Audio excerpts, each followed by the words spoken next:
In today's video, I am going to teach you how to use Getresponse email marketing.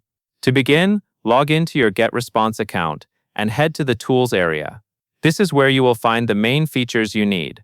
First, open Contacts. Inside Contacts, choose the option to create a list. Give your list a clear, recognizable name.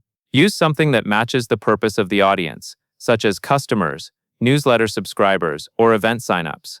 A well-named list helps you stay organized as your account grows, especially once you have multiple audiences. Next, go back to Tools and select Email Marketing. From there, choose Create Newsletter. This starts the process of building your email campaign. Now you will connect your newsletter to the right audience. Select your linked list, meaning the list you want this email to go to. Then enter a subject line. Keep your subject line specific and easy to understand, since it is the first thing people see. Make sure it matches the content of the email and avoid vague wording so subscribers know what to expect. After that, click Design Message. You will be taken into the email editor where you can pick a template. Choose a template that fits your goal, whether that is a simple announcement, a promotion, or a content update.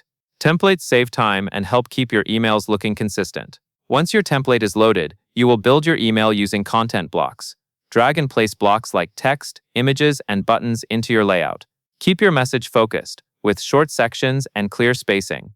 If you add a button, make the wording direct so readers know exactly what action to take. As you edit, review the overall flow from top to bottom, so the email is easy to scan. When you are happy with the design, click Next in the top right. On the next screen, select your recipients from the drop-down. Confirm that the correct list is selected, since this determines who receives the message. Finally, choose how to send. You can send immediately if it is ready right now, or schedule it for later if you want it delivered at a specific time. Scheduling can be useful when you want to send during business hours or align with a launch.